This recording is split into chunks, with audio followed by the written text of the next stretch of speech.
Hello viewers, আসসালামু আলাইকুম। আপনারা দেখছেন অলবিডি টেক, সাথে আছি আমি ইব্রাহিম খলিল। আজকের টিউটোরিয়ালটির মাধ্যমে আমরা জানবো যে আপনি কিভাবে ই-পাসপোর্ট আবেদন করবেন। ই-পাসপোর্ট আবেদন করতে চাচ্ছেন, কিভাবে অ্যাকাউন্ট খুলবেন, অ্যাকাউন্ট রেজিস্ট্রেশন করবেন, ফর্ম ফিল আপ করবেন, সঠিকভাবে ফর্ম ফিল আপ করবেন, বিস্তারিত আলোচনা করবো। চলুন শুরু করা যাক। এটার জন্য আপনি যে কোনো একটা ব্রাউজার সিলেক্ট করবেন, সেখানে ipassport.gov.bd লিখবেন, তারপরে এন্টার প্রেস করবেন। প্রথম যে লিঙ্কটা আসবে, এখানে ই পাসপোর্ট দেখতে পাচ্ছেন, এই পাসপোর্টে ক্লিক করে দিবেন।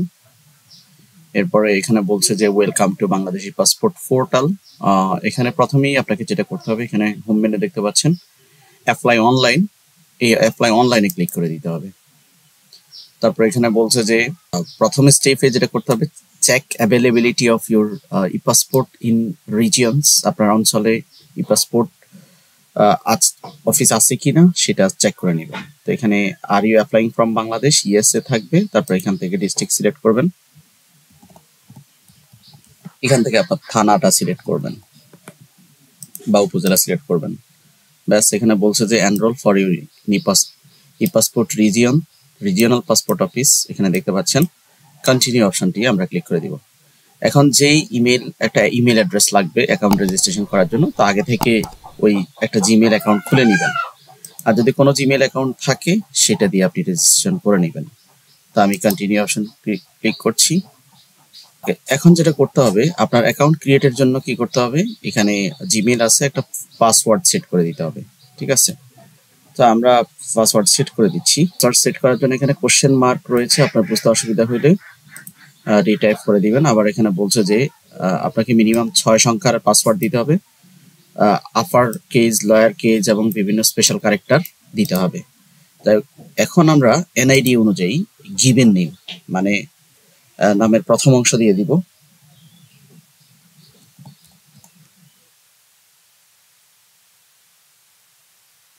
আর নামের শেষ অংশ হচ্ছে সার নেম।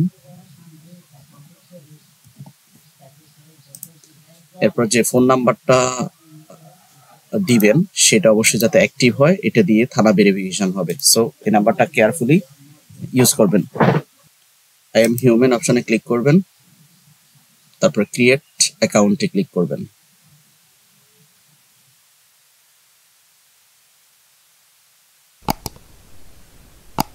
এবং সেভ করে নেবেন, চাইলে নেভার দিয়ে দিতে পারেন। আমি যেহেতু কাজ করব, সেক্ষেত্রে আমি সেভ করে নিলাম।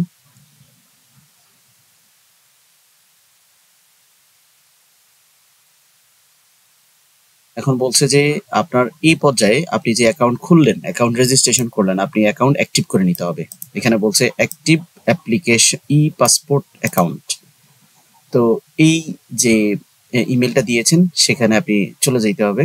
তো এটা নির্ধারিত সময়ের মধ্যে আপনাকে করতে হবে, এর পরে গেলে কিন্তু হবে না। তো সো আমরা জিমেলটা এখানে দেখতে পাচ্ছি যে নো রিপ্লাই, ই পাসপোর্ট অনলাইন পোর্টাল অ্যাক্টিভেশন। এখানে বলছে যে your account e-passport portal has been created. To confirm your email address and active the new account, please click here. ঠিক আছে, তো ক্লিক হেয়ার দিবেন। তারপর দেখতে পাচ্ছেন এখানে your account is activated, now sign in. I am human, sign in. ব্যাস, আপনার অ্যাকাউন্ট তৈরি হয়ে গিয়েছে। এখন আপনি যেটা করবেন, এখানে just apply for a new E passport, এই অপশনটিতে ক্লিক করে দিবেন। এখানে প্রথমে আপনাকে সিলেক্ট করতে হবে যে পাসপোর্ট টাইপ জেনারেলি সাধারণ মানুষ যারা, তারা অর্ডিনারি সিলেক্ট করে, আর যারা সরকারি কাজে বিদেশ যাবেন, যাদের এনওসি বা জিও আছে, তারা অফিসিয়াল পাসপোর্ট সিলেক্ট করবেন। তো আমি যেহেতু অর্ডিনারি পাসপোর্টের জন্য আবেদন করছি, save and continue option click করছি। And I am human and I am apply for my self. আপনি যদি নিজের অ্যাকাউন্ট, নিজের জিমেল দিয়ে বা নিজের অ্যাকাউন্ট থেকে নিজের আবেদন করেন, তাহলে I am apply for my self দিবেন, দেখতে পাচ্ছেন। আর যদি আপনি অন্যের অ্যাকাউন্ট করেন, তাহলে এই চেক মার্কটা উঠিয়ে দিবেন এন্ড জেন্ডার সিলেক্ট করে দিবেন। এখান থেকে আপনি পেশা সিলেক্ট করবেন, রিজিয়ন সিলেক্ট করবেন, সরি, ওকে। তারপর ফোন নাম্বারটা অলরেডি রয়েছে, এখান থেকে আপনি ডেট অফ বার্থ দিয়ে দিবেন, বার্থ প্লেস দিবেন, ডিস্ট্রিক্ট, তারপর ডেট অফ বার্থ দিবেন। এখান থেকে সিটিজেনশিপ ইনফরমেশন বাই বার্থ দিয়ে থাকি আমরা জেনারেলি। আপনি যদি অন্য কোনো মাইগ্রেন্ট হয়ে থাকেন তাহলে মাইগ্রেন্ট, আপনি যদি নিউট্রালাইজেশনের মাধ্যমে হয়ে থাকেন অথবা বাই ম্যারিজ যদি হয়ে থাকেন সেটা সিলেক্ট করে দিবেন। আমি বাই বার্থ দিচ্ছি অ্যান্ড সেভ এন্ড কন্টিনিউ করছি। এরপর যে আপনাদের যেটা দিতে হবে, অ্যাড্রেস দিতে হবে। অ্যাড্রেস প্রথমে বলছে যে permanent address, change of permanent address is subject to be SB police clearance verification. আপনার যদি পার্মানেন্ট অ্যাড্রেসটা আপনি চেঞ্জ করেন সেক্ষেত্রে পুলিশ ক্লিয়ারেন্স করতে হবে। তো যাই হোক, আমরা এখানে আমাদের ডিস্ট্রিক্ট সিলেক্ট করে দিচ্ছি। এখান থেকে ভিলেজ দিয়ে দিব, পোস্ট অফিস দিয়ে দিব। এখানে ব্লক, রোড বা সেক্টর এটা অপশনাল, আপনি চাইলে দিতে পারেন, না চাইলে না দিতে পারেন। এখানে সিলেক্ট পুলিশ স্টেশন, তারপর এখানে বলছে যে permanent address, present address is subject two RPO or BM. হ্যাঁ, আপনি প্রেজেন্ট অ্যাড্রেস অনুযায়ী বা পার্মানেন্ট অ্যাড্রেস অনুযায়ী আপনার অ্যাড্রেস যদি একটা হয়, ওটা পার্মানেন্ট এবং প্রেজেন্ট অ্যাড্রেস একই হইলে সেই অ্যাড্রেস অনুযায়ী আপনি আপনার জেলা পাসপোর্ট অফিসে কাগজপত্র জমা দিবেন। আর যদি দুইটা অ্যাড্রেস সেম হয়, please address is the present address is same as the permanent, এটাতে চেক মার্ক দিয়ে দিবেন। ওকে, ভয় পাওয়ার কিছু নেই, এগুলো এইভাবে ব্ল্যাঙ্কে থাকবে কারণ একটা অ্যাড্রেস যেহেতু এগুলো আর নেয় নেই। পরে যেটা বলছে যে আর regional passport office of Bangladesh mission and you would be able to enroll and cancel the application for other from other passport office. You would not be able, আপনি আবেদন করেছেন কুমিল্লা রিজিওনাল পাসপোর্ট অফিস, কিন্তু আপনি ঢাকা থেকে এটা রিজেক্ট করতে চাচ্ছেন, হবে না, ওখান থেকেই করতে হবে। তো রিজিওনাল পাসপোর্ট অফিস এখানে দেখাচ্ছে। এরপর আপনাকে এখানে বলে দিচ্ছে যে আপনার আবেদিত পাসপোর্ট অফিস ব্যতীত অন্য কোনো অফিসে আবেদনটি জমা বা বাতিল করতে পারবেন না। আবেদন করেছেন এক জায়গায়, অন্য জায়গায় জমা দিতে পারবেন কিনা? না, অবশ্যই পারবেন না। 7 কন্টিনিউ করছি। এরপর যে আপনার প্রিভিয়াস কোনো পাসপোর্ট থাকলে সে আইডি ডকুমেন্টস এখানে দিতে হবে। আগের যদি আপনার এমআরপি থেকে থাকে এমআরপি তে ক্লিক করবেন, করে এখানে এমআরপির ইস্যু রিজনসটা সিলেক্ট করে দিবেন। তারপরে এখানে আপনার প্রিভিয়াস পাসপোর্ট নাম্বার দিবেন, ইস্যু ডেট, এক্সপায়ার ডেট দিবেন। যদি ই পাসপোর্ট থাকে আগের, সেখানেও সেম বিষয়গুলো দিবেন।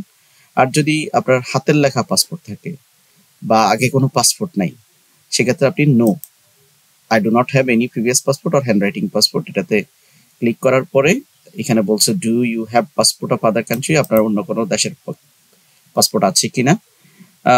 অনেক সময় মানুষ ডুয়েল সিটিজেন হয়, সেক্ষেত্রে সিঙ্গেল সিটিজেন হইলে তো লাগবে না, ডুয়েল সিটিজেন হলে ইয়েস এ সিলেক্ট করে তারপরে ইনফরমেশন দিয়ে দিতে হবে। এখানে বলছে আইডেন্টিফিকেশন ইনফরমেশনস 17 থেকে 10 ডিজিট এনআইডি নাম্বারটা অ্যাপ্রোপ্রিয়েট, কিন্তু 13 সংখ্যা দিলেও সমস্যা নাই।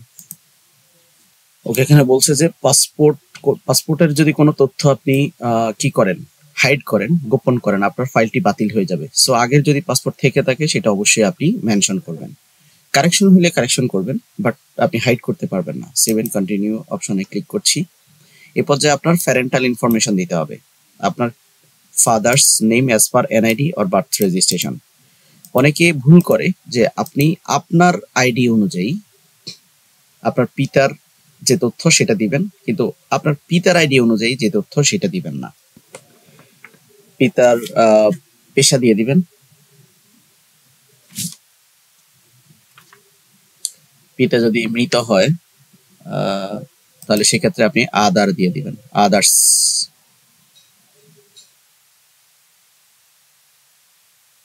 আর যদি জীবিত থাকে নির্ধারিত পেশা দিয়ে দিবেন, ন্যাশনালিটি বাংলাদেশ, বাংলাদেশি।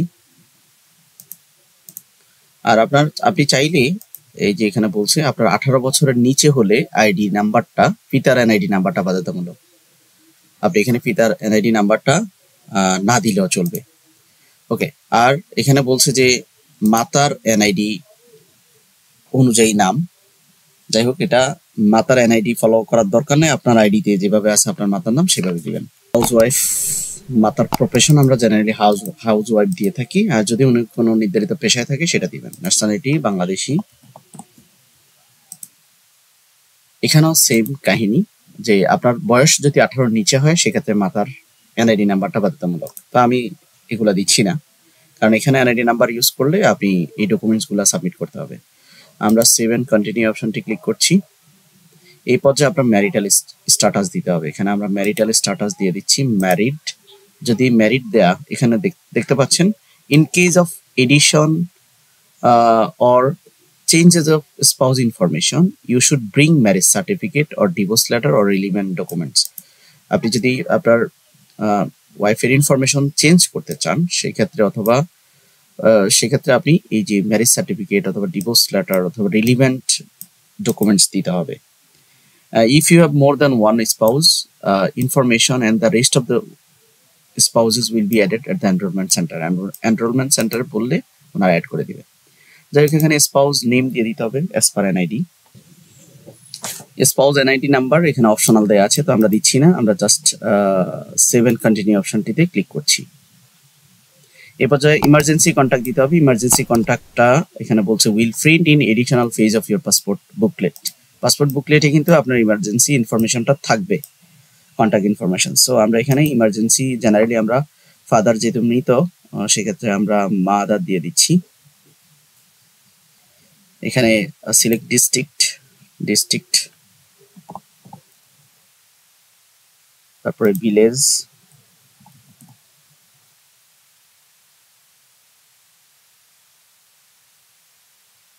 আবারও ইমার্জেন্সি কন্ট্যাক্টটা দিয়ে দিবেন, বা অথবা আপনি অন্য কোনো নাম্বার ব্যবহার করতে পারেন। And send SMS application status. আপনি চাইলে পাসপোর্টটা রেডি হয়েছে কিনা এই ধরনের ইনফরমেশন আপনার এই নাম্বারে যাবে, সেক্ষেত্রে সেন্ড SMS অ্যাপ্লিকেশন এখানে টিক মার্ক দিয়ে দিবেন অ্যান্ড সেভ এন্ড কন্টিনিউ অপশনে ক্লিক করে দিবেন। এই পর্যায়ে আপনি পাসপোর্ট অপশনস ভ্যালিডিটি, মানে আপনি কত দিনের পাসপোর্ট চাচ্ছেন, তো 10 বছরের চাচ্ছি, 10 বছর ক্লিক করে দিচ্ছি। এরপরে সেভ এন্ড কন্টিনিউ অপশনটি ক্লিক করছি। এখন আপনি কি রেগুলার চাচ্ছেন 15 দিনে নাকি এক্সপ্রেস চাচ্ছেন? তো আমরা রেগুলার চাচ্ছি, সেক্ষেত্রে সেভ এন্ড কন্টিনিউ অপশনটি ক্লিক করছি। এই পর্যায়ে আপনি নামগুলা ভালো করে আবার চেক করে নেবেন, যদি কোনো কারেকশন থাকে সেটা কারেকশন করবেন।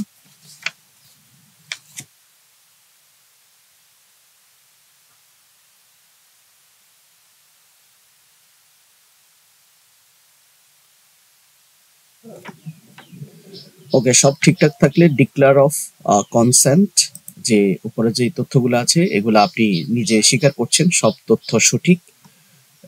এরপরে আপনি confirm and proceed to payments এই অপশনটি ক্লিক করবেন। তো confirm and proceed to payments অপশনে ক্লিক করছি। ব্যাস, আপনার অ্যাপ্লিকেশনটা কি হয়ে গেছে, ওয়েটিং ফর পেমেন্টস এর জন্য অপেক্ষা করছে।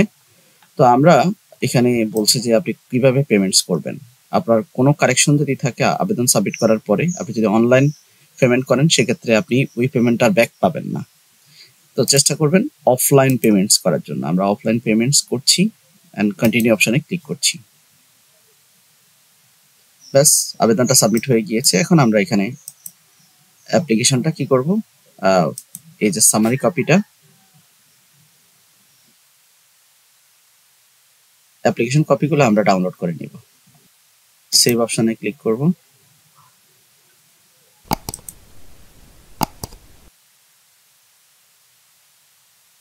এখানে আবার ডাউনলোড অপশন, 3 পাতার যে অ্যাপ্লিকেশন কপি সেটা ডাউনলোড করে নিলাম। ব্যাস, আমাদের আবেদন হয়ে গেছে। তো এইভাবে অ্যাকচুয়ালি আপনারা পাসপোর্ট আবেদন করবেন। চ্যানেলটিতে নতুন দর্শক হয়ে থাকলে অবশ্যই সাবস্ক্রাইব করে দিবেন, আর যদি ইতিমধ্যে সাবস্ক্রাইব করে থাকেন thank you so much. Passport related অসংখ্য ভিডিও রয়েছে আমার চ্যানেলে, আপনি চাইলে প্লে লিস্টে গিয়ে চেক করতে পারেন।